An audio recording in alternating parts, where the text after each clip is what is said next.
Benvingudes i benvinguts a aquesta primera activitat d'aquest cicle a les veus soterrades.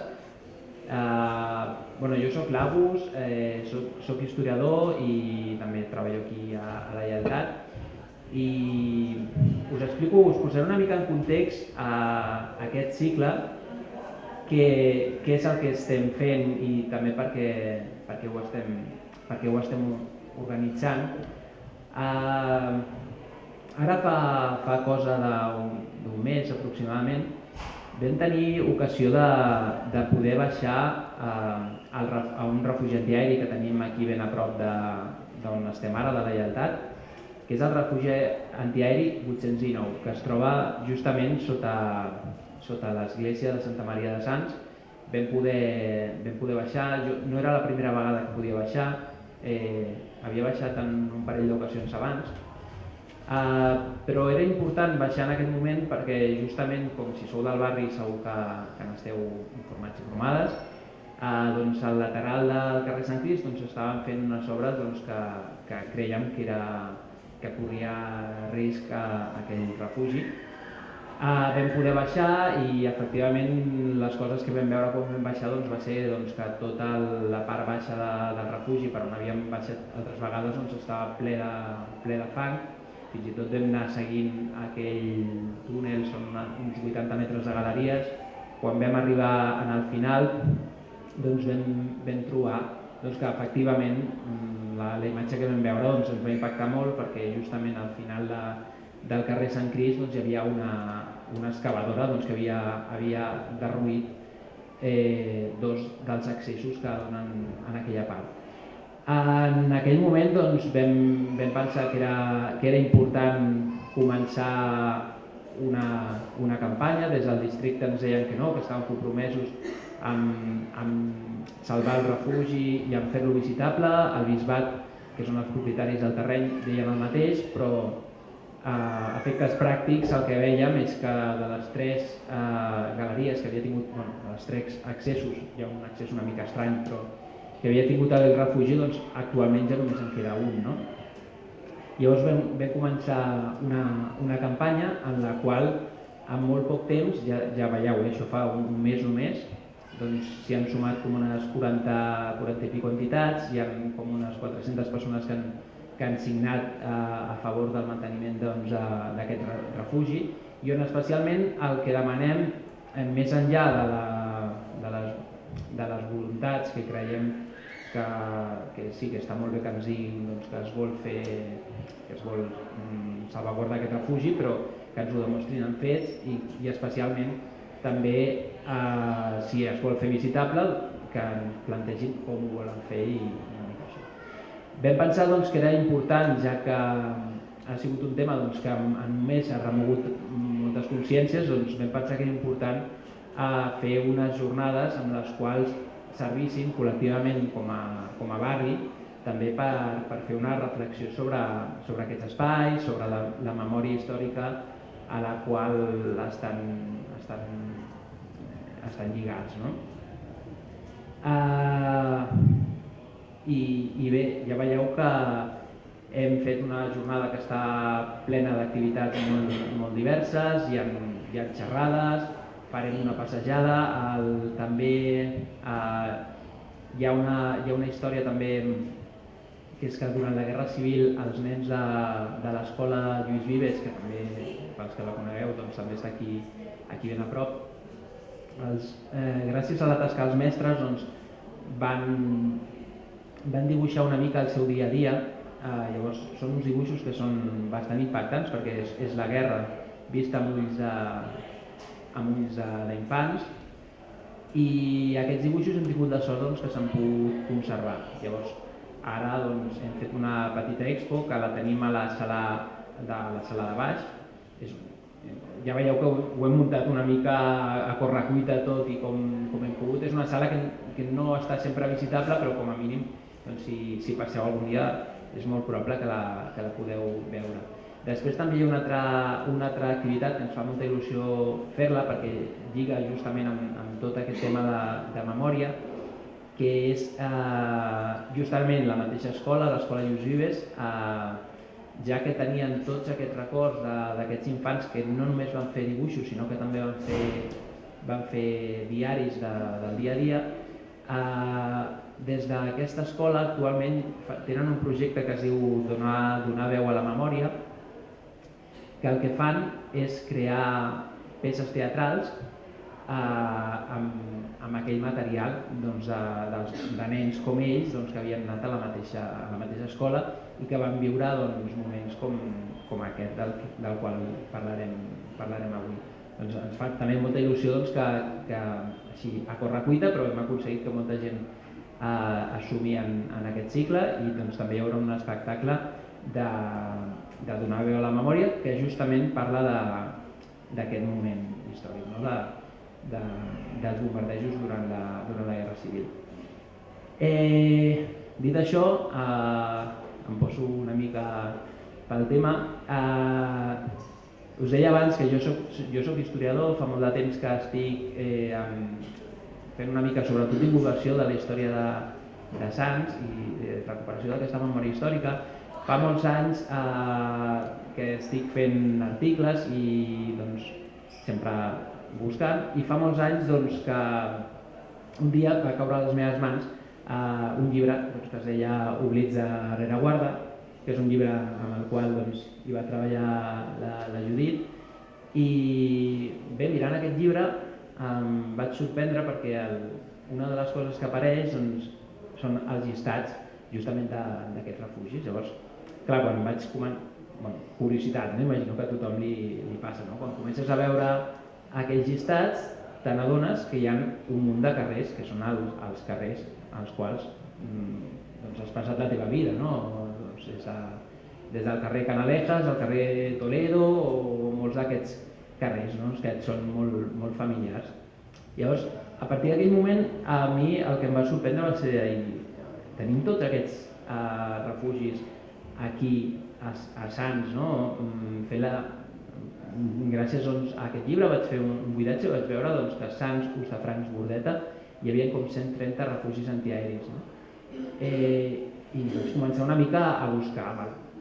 Sabem que existeixen, estan molts d'ells amb adreces i amb dades una mica concretes, no tots, alguns són com molt genèrics, també hi ha parts del barri que no estaven urbanitzades com ara, però a partir d'aquí va sorgir una mica aquesta cosa, de dir com és possible que d'aquestes referències que són tan properes no hi hagi molta informació o moltes històries personals, perquè en la nostra generació no ens han arribat.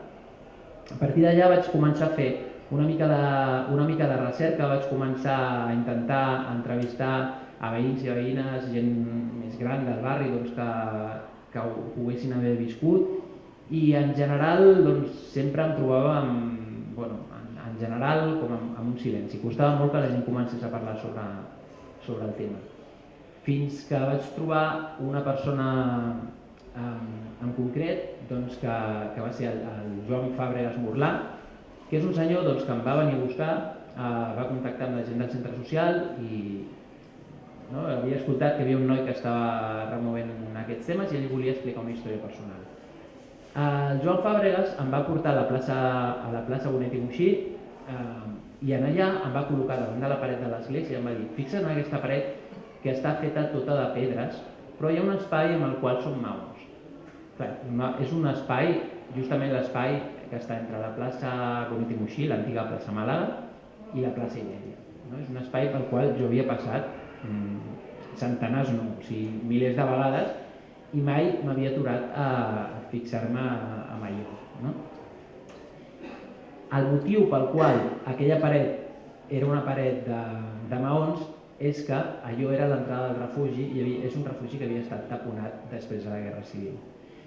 El Joan Fàbregas coneixia molt bé aquesta història perquè justament el seu pare era una de les persones que havia estat construint aquell refugi. Fins i tot explicava una història molt personal que es veu explicat una mica. Clar, les històries que jo he recollit sempre són amb vistes de nens, que són nens i nenes, que són els que jo he arribat a poder entrevistar. I el Joan Fàbrega sempre explicava que unes persones havien començat a fer un forat des de la plaça Màlaga, els altres havien començat des de la plaça Ibèria i es veu que no es trobaven. No?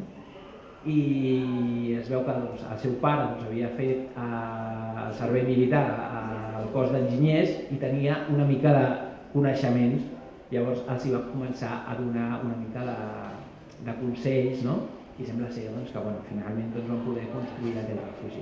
Aquest refugi és el refugi del qual us parlava, és aquest refugi 809 que ha motivat que organitzem tot aquest cicle. No?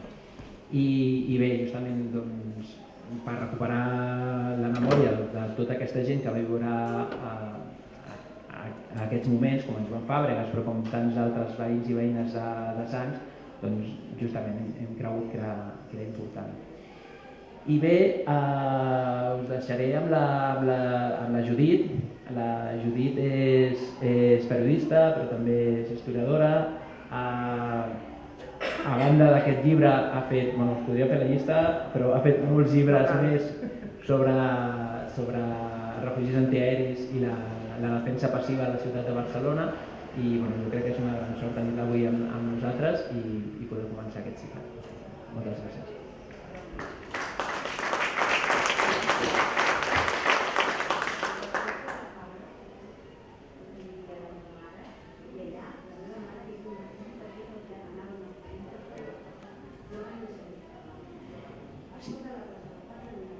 Si voleu, fem una cosa. Jo crec que és un tema que segur que surten moltes anècdotes personals, molta gent que hagi viscut coses. Deixem ara a la Judit i quan acabem fem una mica de tertúlia que segur que surten... Aquí hi ha la llista, vull dir que podem mirar. Bé, doncs res, moltíssimes gràcies per haver-me convidat, a l'Agus, per descomptat, i a tots vosaltres. Podem començar una mica per al final, no? Vull dir, nosaltres ens hem trobat refugis tapiats. Es van tapiar acabada la guerra per moltes raons. Els van tapiar perquè no s'hi amagués gent, els van tapiar perquè quedessin oblidat, no només que va haver-hi una gent que de manera autogestionada van construir refugis, sinó també per negar que havien estat bombardejant aquesta ciutat durant 3 anys de guerra. És a dir, tapiar els refugis era molt simbòlic, no? Aquest tapar, aquest silenciar, hi havia molts silencis aquí sota. Llavors, l'any 94, el 1994, que ja és com una altra vida, no hi havia Google, no hi havia Twitter ni Facebook, de fet no existia ni el Memorial Democràtic, va passar a Gràcia, en un carrer de Gràcia, va passar el mateix que us està passant a vosaltres ara. Van fer obres, cal recordar que era després de les Olimpiades, Barcelona va haver-hi molta remoguda, i a la plaça de la Revolució de Gràcia volien fer un pàrquing i a l'excavar va sortir el refugi i llavors van començar a sortir tot de veïns a mirar, perquè de fet ja van sortir abans, perquè quan van començar a dir que hi haurien obres, ja hi havia tot de gent pendent que quan comencessin les obres hi hauria un refugi i sortiria. Clar, tot has trobat gent que eren nens, nosaltres en 94 vam enganxar gent que quan la guerra ja tenien, o sigui eren joves, però alguns eren els que guardaven les claus, l'altre hi havia anat sempre, l'altre vigilava, és a dir, hi havia gent que, a més que havien sigut nens en aquell moment, també n'hi havia de joves, i tenien un record molt viu del refugi, de la construcció del refugi i de les estades en el refugi. Llavors es va generar un moviment veïnal on va haver-hi molta gent, ara m'agradaria recordar la Pilar Frutos, m'agradaria recordar també Josep Maria Conter, que vindrà la setmana entrant, s'hi va embolicar l'Associació de Veïns, el taller d'Història de Gràcia, i com que no hi havia Twitter no podíem fer hashtags, doncs recollíem firmes ben bé a la festa major on podíem. En aquell mateix moment, perquè a vegades les coses sembla que passen en un moment concret, doncs a Montjuïc també hi havia una senyora, una anglesa, que vivia a Montjuïc, que es deia Valerie Powers, va morir fa uns anys, que també a casa seva, en un solar, va veure una porta i en aquella porta va saber que hi havia un refugi. I també, pesada i tossuda, va començar a mobilitzar tothom, a queixar-se, a cridar als mitjans.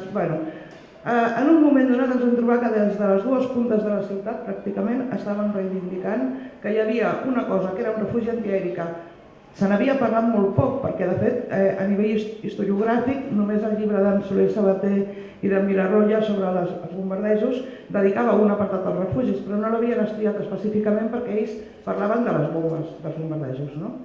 Llavors aquest era un tema com secundari. Doncs en un moment donat ens trobem que a dos punts de la ciutat comença a haver-hi molta queixa veïnal per aquells refugis no desapareguin. Clar, com que no hi havia ni el memorial democràtic, o sigui, el primer cop que vam anar a parlar amb els arqueòlegs municipals, per ells una cosa de feia 50 anys no era una resta arqueològica. Una resta arqueològica eren les muralles romanes, una catedral, això són restes d'un jaciment, però una cosa de fa 50 anys no ho era. Llavors, clar, nosaltres, que en aquell moment estàvem estudiant història, perquè tot just havia començat la carrera, només ens podíem agafar l'arqueologia industrial, que a Anglaterra l'arqueologia industrial era una cosa que tenia bastanta tirada i que s'havia treballat prou. La veritat és que va costar, no va ser fàcil, i aquell primer refugi de la plaça Revolució el van acabar, s'hi va fer un pàrquing. Ara, si un dia hi aneu, heu de baixar al quart pis, hi ha una porta metàl·lica, esteu així fort i trobareu un tall de passadís, que hi ha una sala de cures que servia per si algú es feia mal poder-lo guarir i no ha quedat res més. Però a canvi s'ha salvat el de la plaça del Diamant, que a més és un refugi molt maco, però a més té tot el pes simbòlic de la novel·la, de la Rodoreda, etc. Bé, doncs per donar argumentació a aquesta defensa calia estudiar-ho, calia saber com s'havien fet aquests refugis, qui els havia fet, quins precedents hi havia. Llavors va començar una feina de recerca que per descomptat va comptar molt amb els testimonis orals, perquè al final sí que hi ha una llista de refugis, però fins que no et trobes a gent que et diu sí, aquí, sí, allà, és molt difícil, perquè sovint les indicacions tampoc són molt precises. La ciutat s'ha remenat molt, s'ha construït molt a sobre. Vull dir, molts refugis no sabem ni si existeixen, ni si... I sovint ni tan sols si es van acabar, es van començar perquè tenen un número, però no sabem fins a quin punt es van arribar a construir molt o poc. Llavors, a través de la documentació, que també és molt parcial perquè s'ha preservat poca documentació referent als refugis, doncs hi ha moltes coses que segurament no les acabarem de saber mai, allò amb exactitud.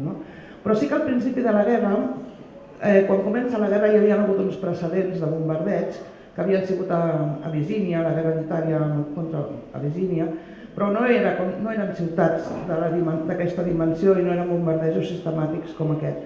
Igual que durant la Primera Guerra Mundial s'havien fet petites proves, però realment no hi havia la consciència del que podia ser, dels efectes que podia tenir un bombardeig sobre la població civil. I de fet, al llarg de la mateixa guerra, en aquells 3 anys, va evolucionar moltíssim, és a dir, que el que servia pel principi de la guerra ja no servia pel final. Llavors, el primer que es fa és crear, es comença a treballar des de l'Ajuntament. O sigui, sí que hi ha una Junta de Defensa Passiva que es crea l'any 35, la crea la República, però no es veu que desenvolupi cap corpus legislatiu i clar, comença la guerra i la realitat és que s'ha de donar servei als ciutadans, com et protegeixes d'un bombardeig. Llavors les primeres coses es fan des dels ajuntaments, sobretot des de l'Ajuntament de Barcelona. Es crea un servei de defensa passiva, que és el primer que treballarà per establir unes normatives de què s'ha de fer en cas de bombardeig. Primer, què ha de fer la persona que es troba en un cas de bombardeig. Llavors hi ha moltes coses que se'n parla sovint, posar tiretes als vidres de les finestres perquè no es trenquin amb les explosions, tirar-te a terra amb un pal a la boca, això era una cosa que recordava molta gent.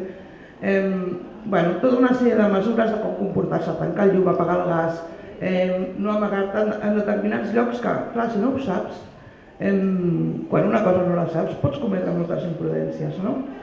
Llavors es comencen a fer aquestes primeres normatives i hi ha un senyor que es diu Manuel Muñoz Díaz, que és el cap d'aquest servei de defensa passiva, que el primer que fan és revisar els soterranis de la ciutat que es podrien utilitzar com a refugis.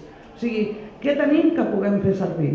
Es van fer 17.000 inspeccions, segons costa a l'Ajuntament, però realment molt pocs es podien aprofitar. La gent proposava llocs com, per exemple, el fosso d'un ascensor. Aquella innocència, no? De dir, mira, aquí tenim un lloc reservat, home, tens un ascensor a sobre. No? És a dir, la gent no en tenia ni idea. No? Després es van mirar tots els túnels de metro, de ferrocarril, es van posar rètols, es va intentar que fos el llum sempre obert i les portes sempre obertes perquè en cas de bombardeig la gent pogués baixar ràpid. Això ja estava fet, era relativament senzill. I de fet es van fer servir molt durant la guerra. Tothom recorda els metros plens de gent, de matalassos, de nens, de gent de totes les edats. I després, a la tardor del 36, o sigui, aquí en aquest moment encara no ha caigut cap bomba, a la tardor del 36 es comencen a construir uns refugis que seran els més comuns, que són de galeria de mina, que és com el que teniu aquí, com el 819. L'Ajuntament en comença a fer 25, però clar, les obres van a poc. Es van construir, es construeixen 4 o 5 metres sota terra perquè consideren que amb allò ja serà suficient. Així es va treballant fins que hi ha el primer bombardeig de la ciutat. O sigui, el primer bombardeig a Catalunya és per mar i és a Roses, i el segon és el 13 de febrer del 37, que és des de mar també, és un vaixell que provoca 18 morts al barri de Gràcia i enderroca algunes cases. Llavors la gent pren molta consciència de realment quines conseqüències té un bombardeig. O sigui, ja no és que l'Ajuntament vagi fent conferències, vagi informant, vagi difonent, no. Vull dir, hi ha un bombardeig, aquí tothom entén que s'ha de treballar i que s'han de posar les piles. Llavors comença un moment que hi ha una empenta enorme per part de la ciutadania de començar a fer refugis.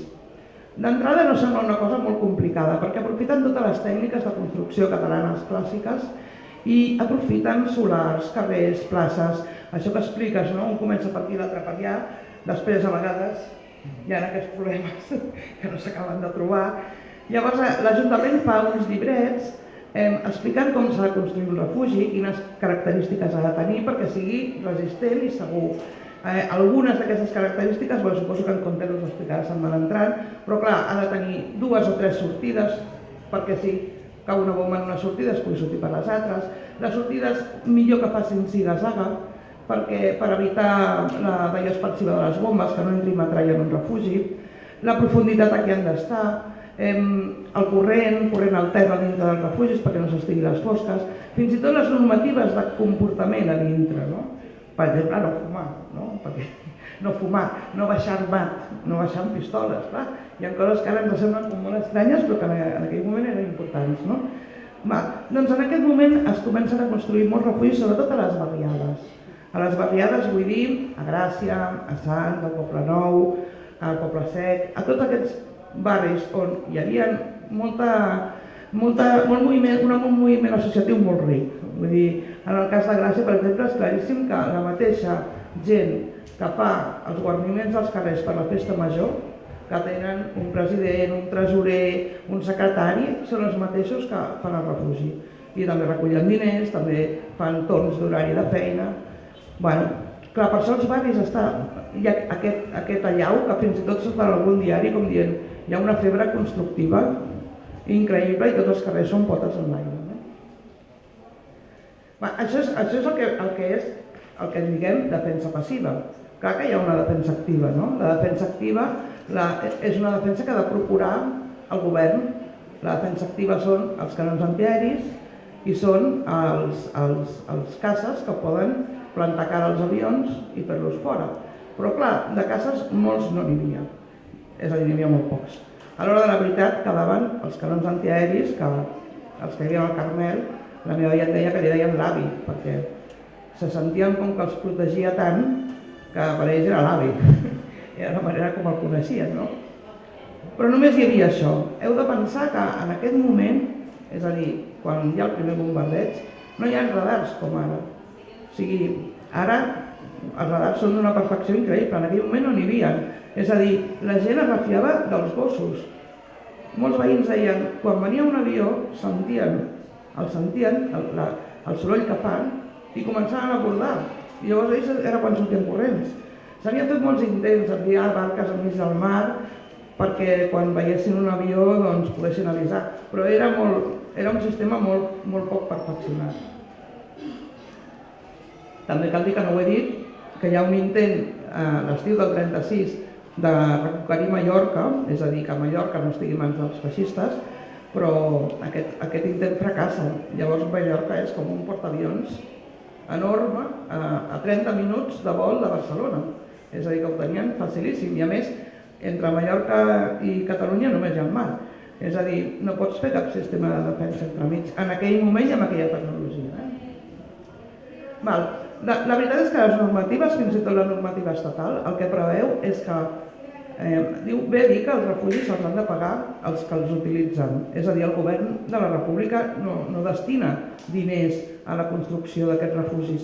Només destina el 50% de la construcció de refugis de les escoles públiques i alguns en els ports. Els ports sí, perquè els ports són molt importants perquè és per on arriben els vaixells que porten menjar, avituallament, el que sigui. Però, delega totalment la responsabilitat de la construcció de refugis a la gent, als ajuntaments, és a dir, no fa res. Llavors, al juny del 1937, la Generalitat, al juny i a l'agost, la Generalitat, mitjançant un decret de govern, decreta la creació de la Junta de Defensa Passiva de Catalunya i a l'agost les Juntes de Defensa Passiva de locals i de vegueria. És a dir, cada poble, cada ciutat de Catalunya ha de tenir una Junta de Defensa Passiva que s'encarregui de fer el que pugui per defensar els seus ciutadans. Sempre van tenir molts problemes de diners, a més és que estaven en guerra, és a dir, tampoc hi havia moltes necessitats abans que aquestes. Es van fer molts intents de... En general, el que feien en els barris era recollir diners entre la gent. Sovint es feia una contribució de 2 pessetes per setmana. De vegades el que podies fer fins i tot era canviar aquestes 2 pessetes per hores de feina. O sigui, si tu no tenies diners, però podies anar a treballar un parell d'hores, anaves a treballar un parell d'hores. I anava tothom vol dir, sobretot dones, homes grans i nens, perquè els joves eren al front. És a dir, que tampoc no hi havia... Diguem que no era el millor equip. Clar. Tot i així van treballar de valent. L'Ajuntament, amb el servei que havia creat, inspeccionava tots aquests refugis perquè estiguessin ben fets, perquè feia molta por que fossin mal construïts i que en un moment donat caigués una bomba i realment fos pitjor remei que la malaltia. Vull dir que sí que es va vigilar que aquestes construccions fossin fiables. Es va estar construint durant tot el 37, però tampoc podem negar que això s'estava fent mentre caien bombes per tot arreu, mentre anava morint gent, cada vegada els avions eren més ben fets i les bombes més potents, els càlculs que s'havien fet al principi ja no servien per més tard. La Junta de Defensa Passiva també va estar investigant per fer materials que fossin més resistents, però clar, era un moment que no tenien ciment, no tenien benzina, no tenien res perquè tot estava destinat al front. Tot i així, es van anar construint tot al llarg del 37, els refugis es feien servir encara que no estiguessin acabats, o sigui, això que passava en aquest, passava molts, és a dir, l'intent era, tu comences per un carrer, l'altre comença per un altre, ens trobarem, i farem una casa mal cap allà. I aquesta era la idea, que a més això estava molt bé perquè agafava gent de molts de llocs. Clar, estem dient que no hi havia radars, els avisos eren tenies molt poc temps per anar al refugi. T'avisaven un minut abans. La Generalitat va fer, aquesta és una anècdota divertida i trista també a la vegada, perquè la Generalitat va encarregar d'enregistrar un anunci d'avís de bombardeig, que això ho va fer un periodista que es deia Teodor Garriga, que treballava al RAC1 de l'època, a la radioassociació, i quan li van encarregar va dir que no podia ser de fer aquell disc. Perquè aquell disc per una cara deia allò de ciutadans, hi ha perill de bombardeig, aneu als vostres refugis en calma i serenitat, la Generalitat vetlla per vosaltres. I l'altra cara deia que ja havia acabat el perill i que ja tothom podia tornar a casa seva. I en Teodor Garriga, quan li van dir, va dir això no anirà bé, però que sí, doncs, bueno, ell el va enregistrar. I efectivament, quan van haver-hi els bombardejos a març del 38, que van venir 41 vegades a bombardejar durant 3 dies, doncs va haver-hi un moment que es van equivocar. I quan queien bombes per totes bandes, el disc anava dient que ja podíeu tornar a casa, que ja havia passat el perill. Clar, era una situació complicada perquè no només hi havia les sirenes de bombardeig, que després eren un bombardeig, sinó hi havia moltes falses alarmes. És a dir, durant el dia podien haver-hi, les alarmes podien sonar molts cops i no passar res. Això acabava provocant cansament també entre els veïns, perquè ho havies de deixar tot per anar-te'n al refugi. I potser t'havies d'anar al refugi i tenies els nens a l'escola, tenies els pares a treballar, vull dir, no era fàcil, això va arribar un moment que realment la població estava cansada, no?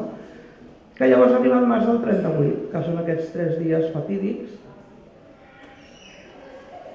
Són 3 dies terribles, no? És aquest intent ja de guerra total, tot això és un avançament del que passarà després de la Segona Guerra Mundial. Clar, durant aquests dies moren 1.000 persones, imagineu-vos el que devia ser això. Ara quan van haver-hi els atacs de l'11M a Madrid, per exemple, que van provocar 200 víctimes mortals, m'imaginava el que devia ser 1.000 persones en aquells moments que sense la tecnologia que tenim ara, operaven sense llum els metges, aquells dies a l'Hospital de Sant Pau. Vull dir, clar, devia ser un desgavell total, no? Llavors una mica la ciutat va entrar una mica en pànic, perquè el 1937 la Barceloneta ja s'havia evacuat, perquè bombardejaven tan sovint que era impossible protegir la població. Per tant, la gent de la Barceloneta i del que és Ciutat Vella ja havien marxat.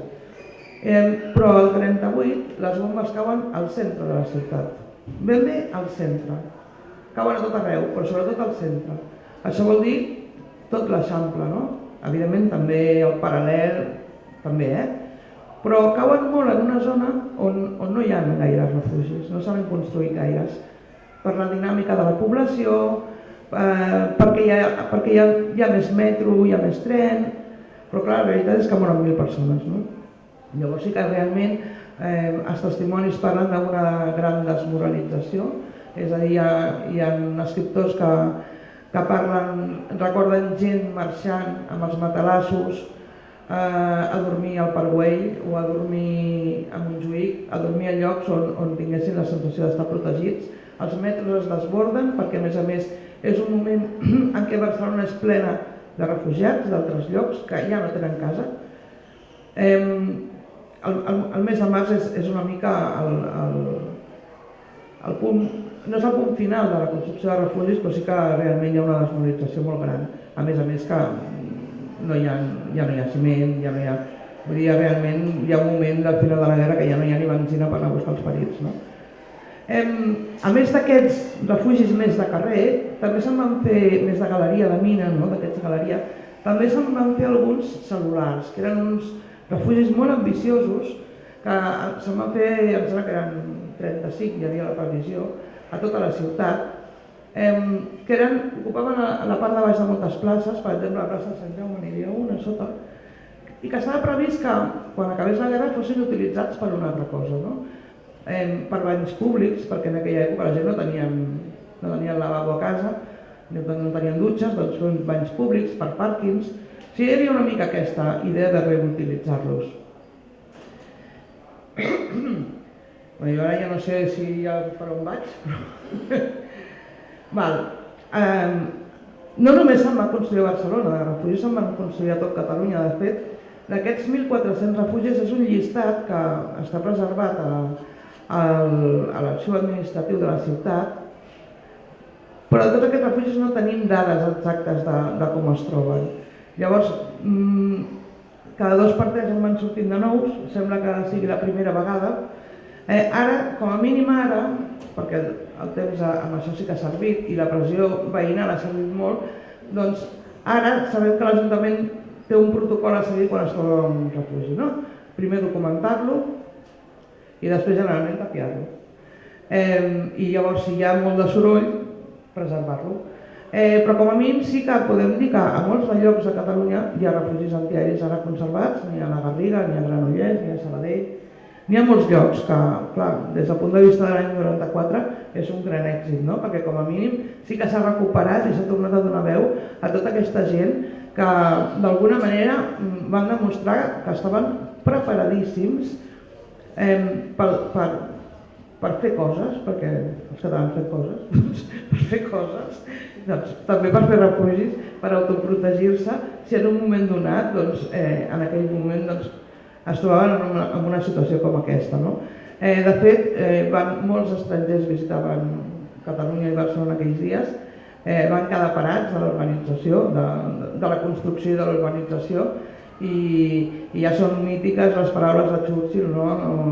Encomanant als britànics a comportar-se com el valent poble de Barcelona, no? Perquè malgrat aquest desgast evident, perquè 1.000 persones mortes són moltes, els ferits són innombrables, es calcula que a tot Catalunya es van construir uns 2.000 refugis, les víctimes de la guerra són unes 5.000 segons en Vilarroya i el Soy Sabater, tot i que no ho sabrem mai exactament, no ho sabrem mai, perquè hi havia a Catalunya molta gent que no eren d'aquí, que estaven de pas i que segurament, si ningú els ha reclamat, no sabrem mai, ni els seus familiars no sabran mai ni què els va passar. No? Vull dir, encara d'alguna vegada m'arriba algun correu de Sevilla o de no sé on, preguntant-me si on poden trobar informació sobre tal persona que va desaparèixer un dia del 37 o del 38 i que no han tornat a saber res més. Vull dir que realment és una història molt, molt dura, no? Llavors jo trobo que té tot el sentit aquesta recuperació, perquè no només recuperem això que vam viure, no només dignifiquem aquestes víctimes, que al final són innocents perquè són arbitràries, és a dir, va morir ell com podia haver mort al costat, no? Sinó també perquè reivindiquem aquesta força que té la gent quan vol, no?